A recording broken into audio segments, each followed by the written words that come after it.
So friends, as you all know, all of us have been concerned with the manner in which different kinds of responses have emerged after the statement made by the Army Chief General Rawat.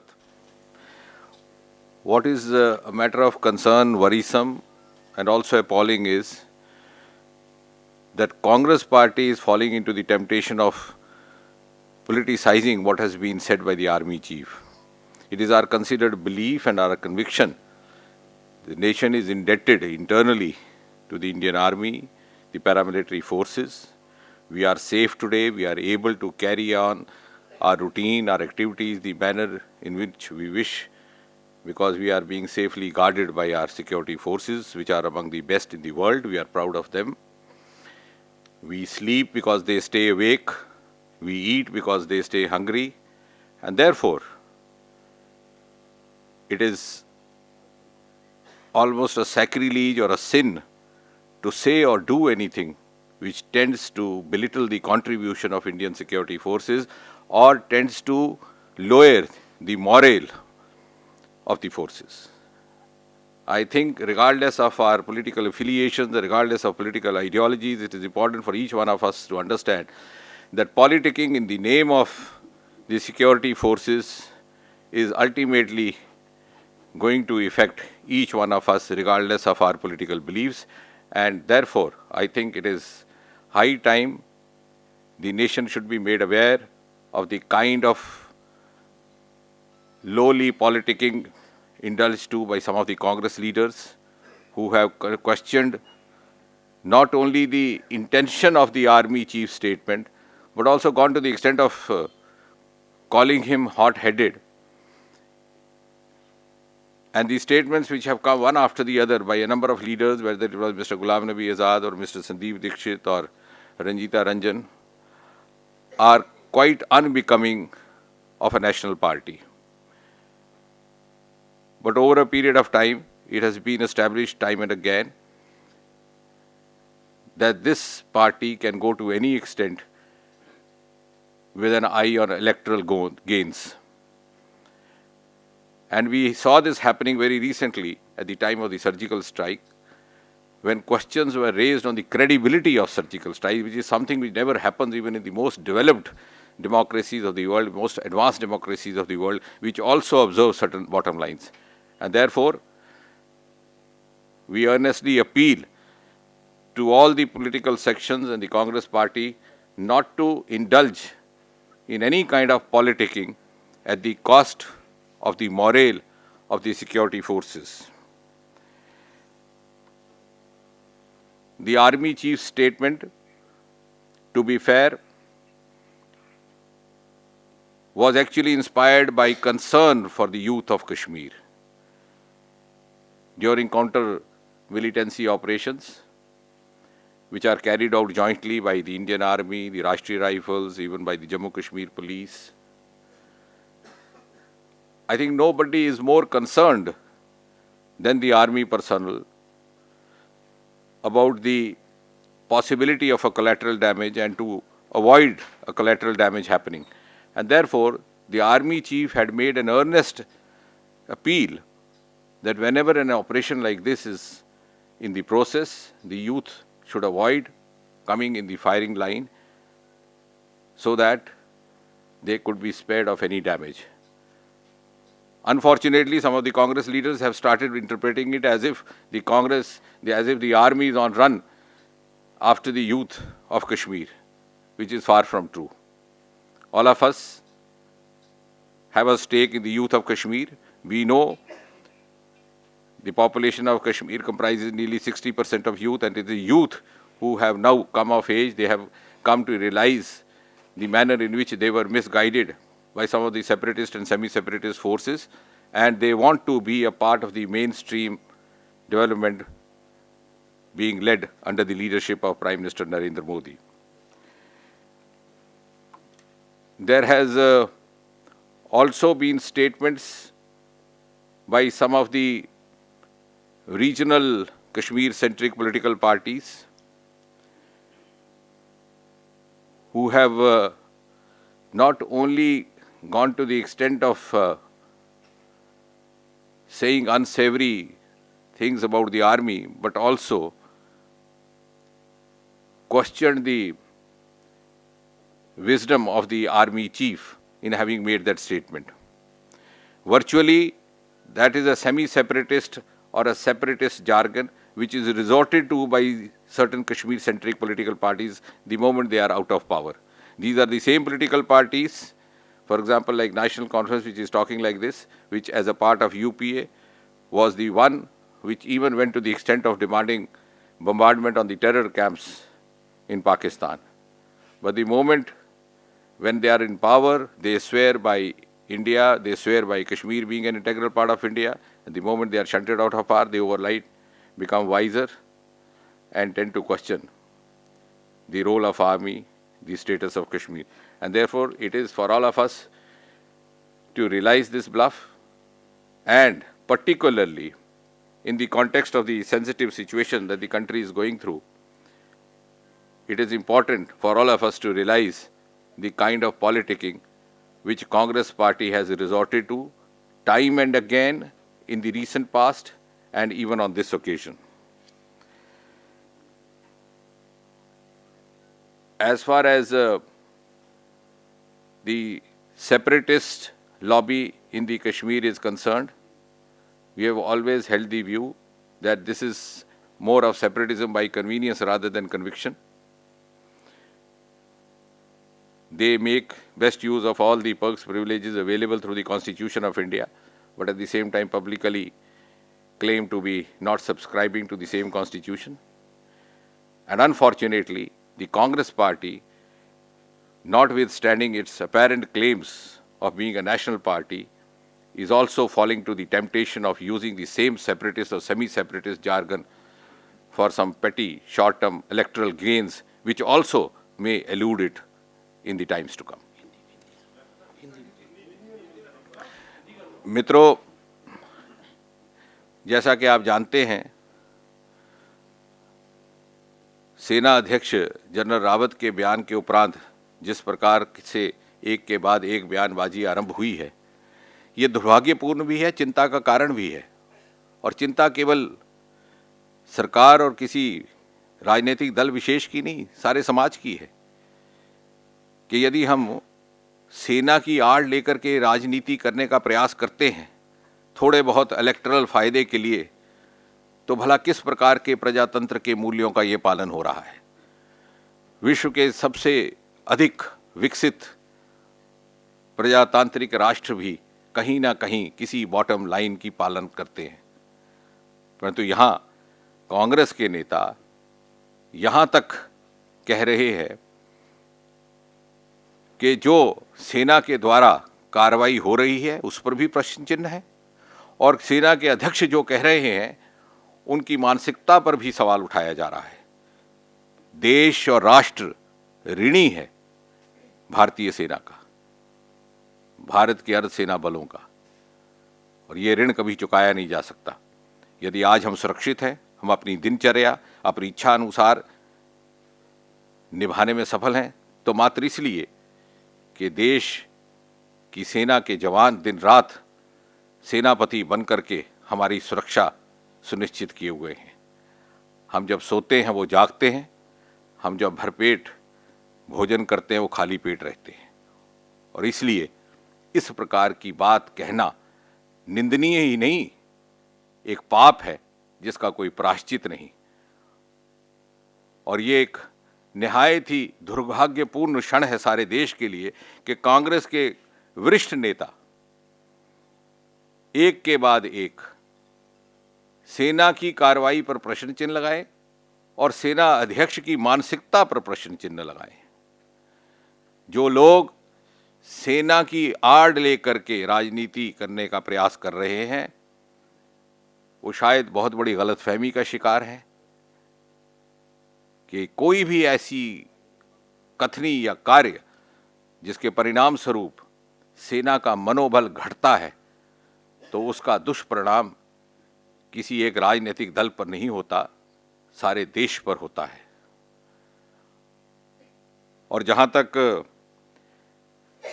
सेना अध्यक्ष के बयान का संबंध है। यदि आप उसको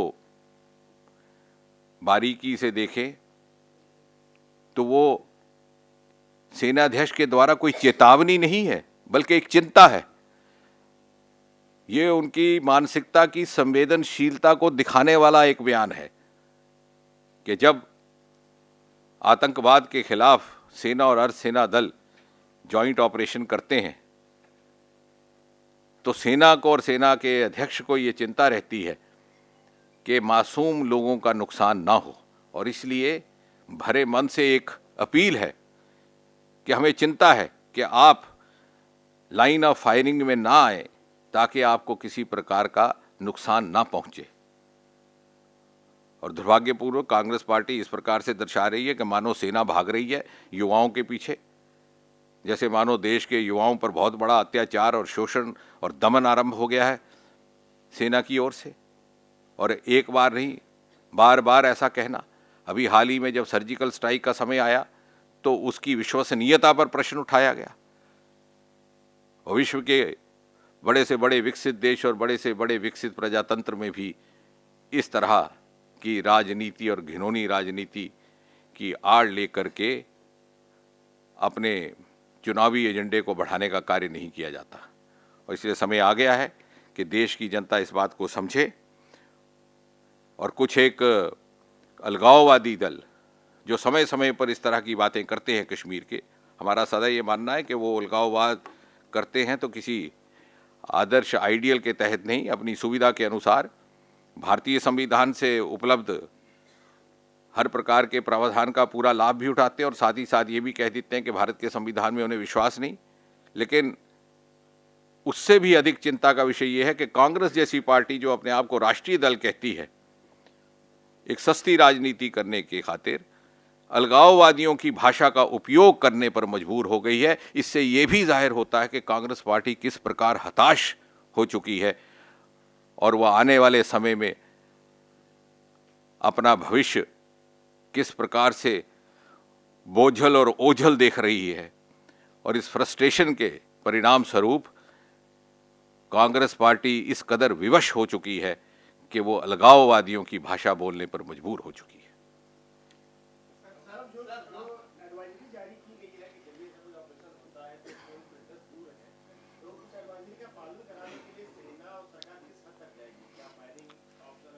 निश्चय ही, जैसे आपने ठीक कहा और आपने देखा भी होगा कि जम्मू कश्मीर पुलिस के डायरेक्टर जनरल ने भी ये बात स्पष्ट कर दी है, क्योंकि ये जॉइंट ऑपरेशंस होते हैं जिसमें भारतीय सेना भी होती है, राष्ट्रीय राइफल भी होती है, प्रदेश जम्मू कश्मीर की पुलिस भी होती है।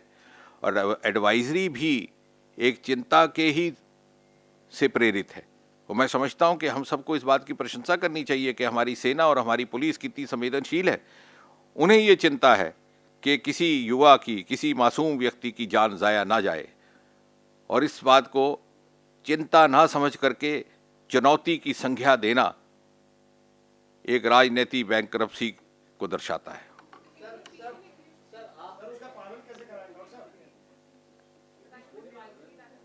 I said most of these counter-militancy operations are taken jointly by the Indian Army, the Rashtriya Rifles, the Jammu Kashmir Police, and therefore in fitness of things, an advisory has been held out, and I think it was described in quite some detail by the Director General of Jammu Kashmir Police.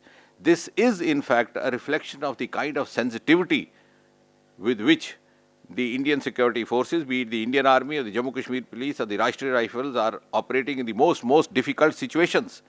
Unfortunately, some of the parties like Congress Party are taking it as a chetavani, but this is not a chetavani, this is a chinta. This is a reflection of the extreme and high degree of sensitivity with which the security forces are operating, with extreme and absolute care to ensure that none of the innocent lives are lost during the counter-militancy operation. And therefore, this is a humble and a very fervent appeal to the youth not to risk their lives when an operation like this is in the process.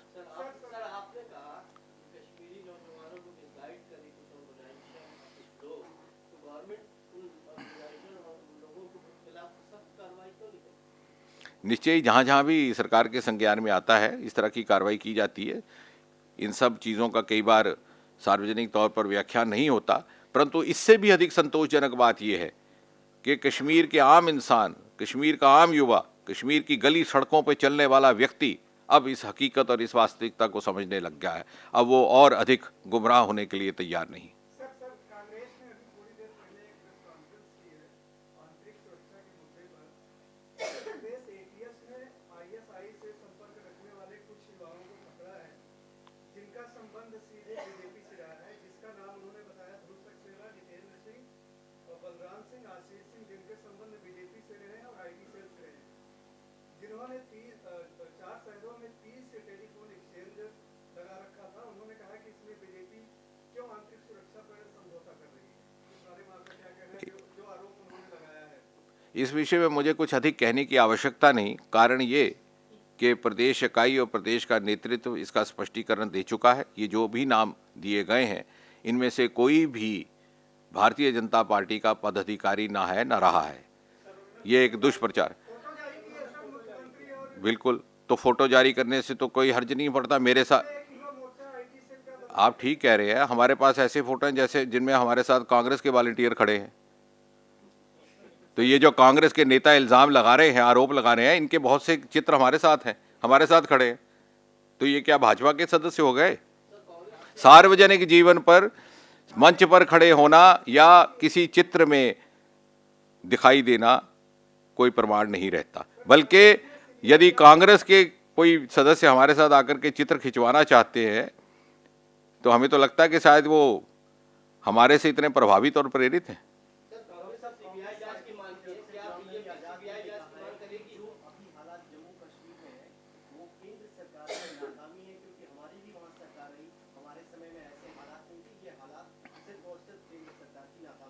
वो अपना ही report card दे रहे हैं। पिछले 70 वर्ष में 68 वर्ष लगभग केंद्र और प्रदेश में कांग्रेस या कांग्रेस गठबंधन की सरकार रही है, जिसमें स्वयं इनका भी मुख्यमंत्री कार्यालय है, मुख्यमंत्री कार्यकाल रहा। और प्रदेश जम्मू कश्मीर के वर्तमान इतिहास में सबसे बड़ा आंदोलन अमरनाथ का उस समय हुआ जब आज़ाद साहब मुख्यमंत्री थे और उन्हें त्यागपत्र देना पड़ा।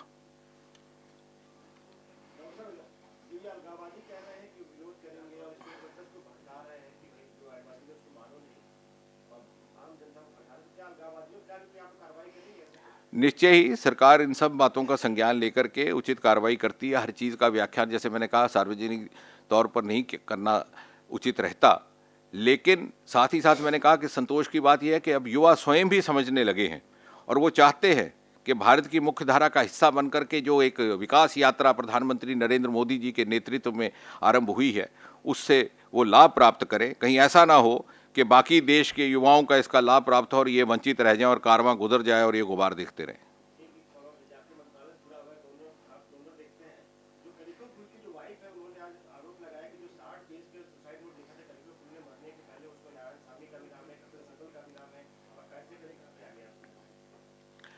अब देखिए, उसमें मेरी ओर से टिप्पणी करना उचित नहीं। वो एक विषय है जो गृह मंत्रालय के संज्ञान में है। जो भी उसमें उचित आगे उसका व्यू लेना होगा वो करेंगे। निश्चय ही वो जो उचित होगा वो किया जाएगा।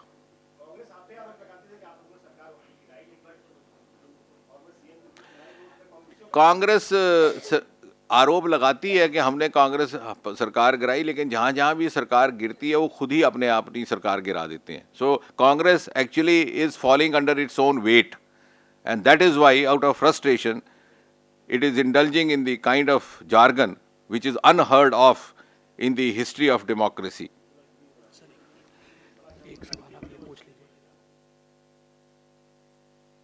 और दूसरी बात यह कि जैसे आपने नाम लिया 3 नेताओं का, कांग्रेस के नेताओं का, जिनका के पुल जी के सुसाइड नोट में उल्लेख आता है, तो मुझे लगता है ये प्रश्न मुझे या संबित पात्रा को पूछने के बजाय कांग्रेस के प्रवक्ताओं को और कांग्रेस के नेताओं को और राहुल गांधी जी को पूछना चाहिए कि उन्होंने अपने पार्टी स्तर पर इस विषय को लेकर के क्या कार्रवाई की है।